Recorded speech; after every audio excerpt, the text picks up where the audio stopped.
Hello, amazing people. Takira Mwashe here. Welcome to my channel. I know you're going to be sitting your portfolio exam very soon in a few hours, and I thought you might, benefit from some other ideas that I, been mulling over for quite a while. But I think there's never going to be a time I'm going to do it than now. So thank you for sticking around. One of the things that I actually did, which is quite interesting, was actually spending time doing some more research about this book. So I managed to get hold of my dear friend, Mr. Ntike Mutlele. I asked him a question: what was your motivation for writing Small Things? And this is what he had to say. He said, Small Things continues the writing wave of post-colonial literatures elsewhere on the continent and in the diaspora. I wrote the novel to, in part, explore and dramatize the effects of ideological pressures on the human subject, to review the complexities of post-independence politics, primarily in the South African context, as well as to engage with tensions and beauty inherent in the evolution of governments, history, and human relations. I think another important thing question that I asked him, which you might want to take, whose response you might want to take note of, is the narrative voice. This is what he said about the narrative voice. He says, the register is certainly reflective of verse, in other words, poetic. The tonality is consciously musical, while the wider frame is both cinematic in its level of observance and expression of detail. The bulk of the book is obviously an extended internal monologue, punctuated in parts by accent of a historical, romance, political, philosophical novel woven into one. The narrative voice is also cerebral while also being emotive, to lighten what is essentially a very dark and potentially depressing tale. So with that, I thought I should get straight to important skills in my next slide. Hello there again. Important skills for your portfolio. That's novels and stories. These are skills that are going to be assessed definitely, and there's no way this is going to be bypassed. I can guarantee you that one. So you might as well master them. So you're looking at character and narrative voice, and some of the information you and I have already shared. I mean, Mr. Mutlele was very kind to share that, and take note how that is used by the writer to tell that story.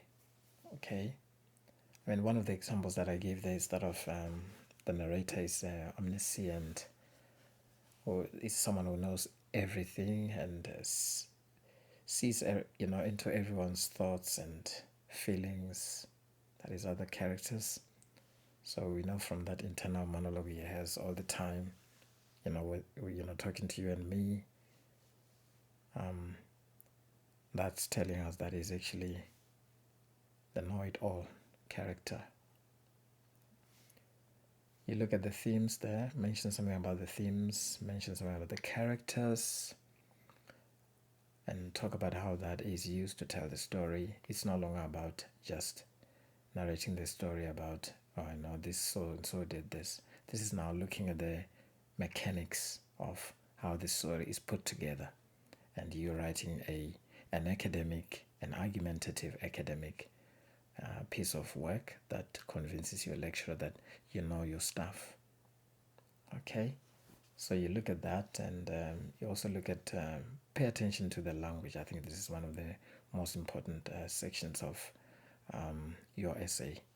Analyze how, look at how the language is used. Pay close and analysis to whatever extract you're going to be given, and see how that comes across? What are some of the unusual or striking features in the language? And also, how language is used to describe places and people, and how characters, you know, talk to each other and what it tells you about them. So that is really important. And look at the form and structure again as well, which is what I gave you in the beginning and explained.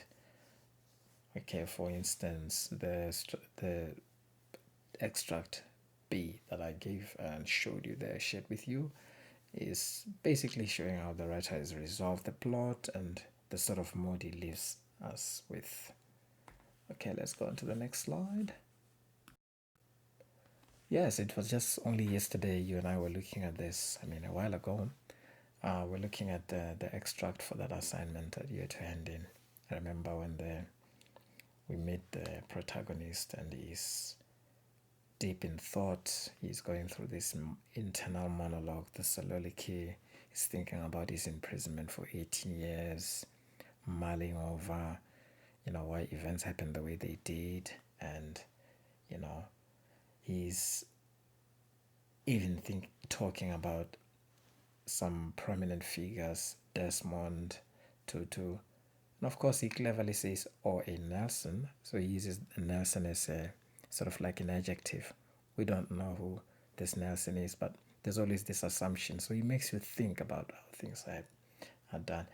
But really the focus of this extract is about how it's used as to structure, rather, how conflict is used to structure the novel.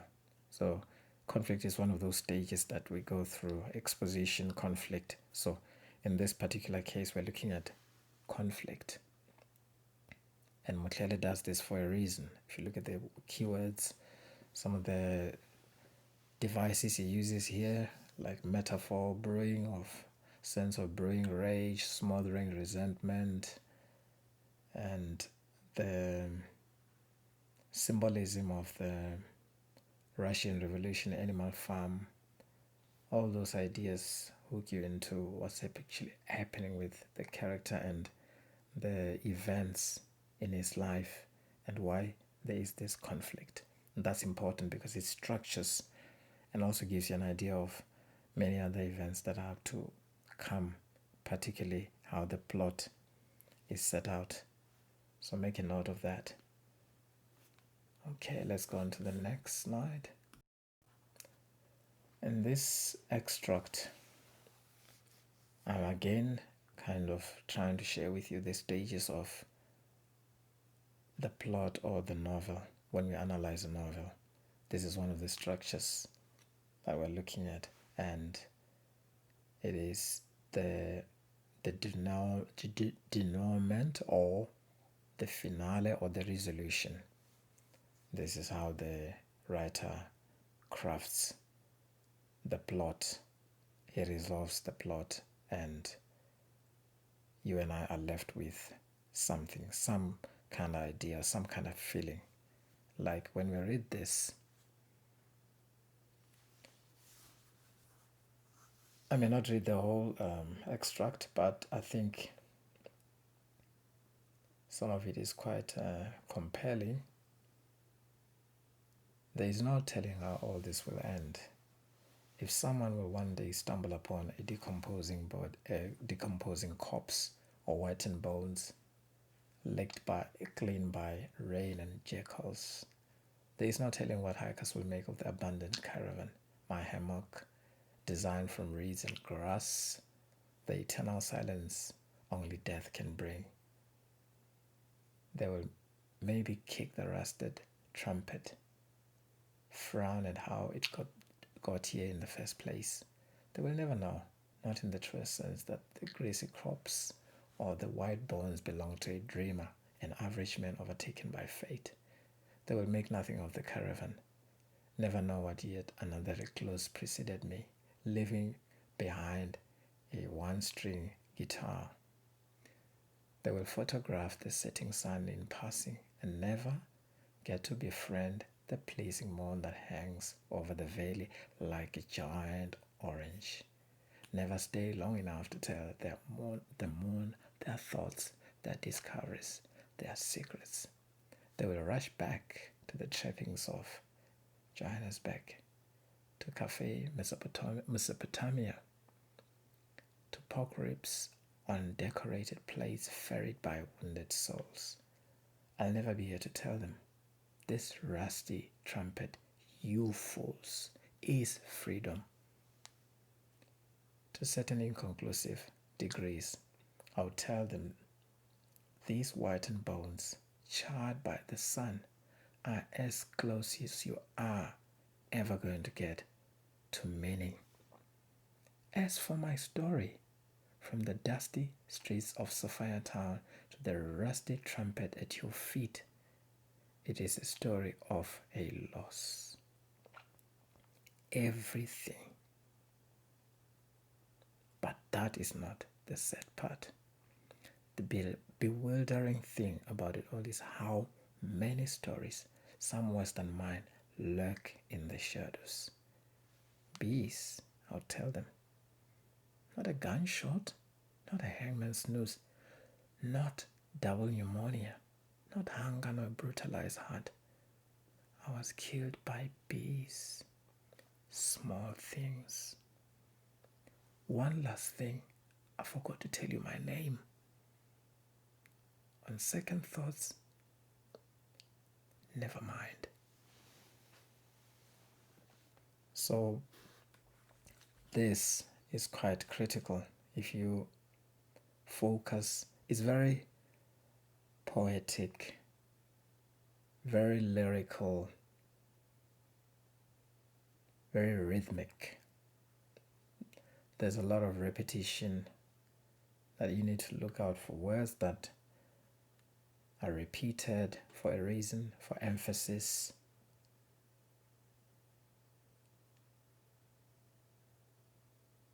And importantly, if you look at this extract, you will see it mirrors what we read in extract A.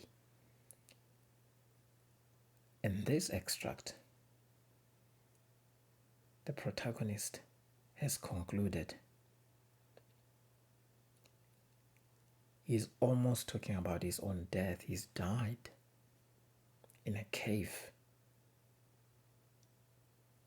And he says, I forgot to tell you my name. But he says, on second thought, never mind.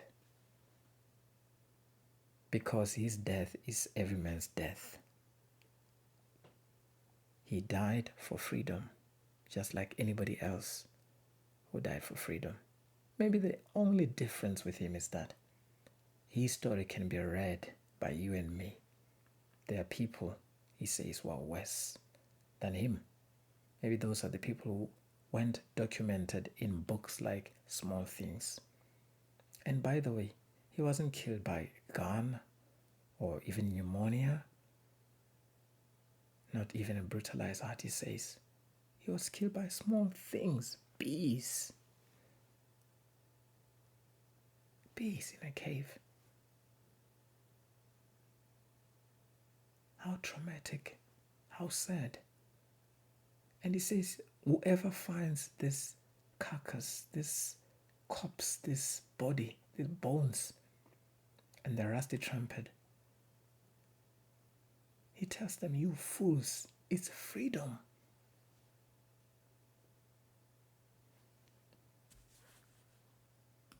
Question. I'm not going to waste much time, guys. Thank you for watching.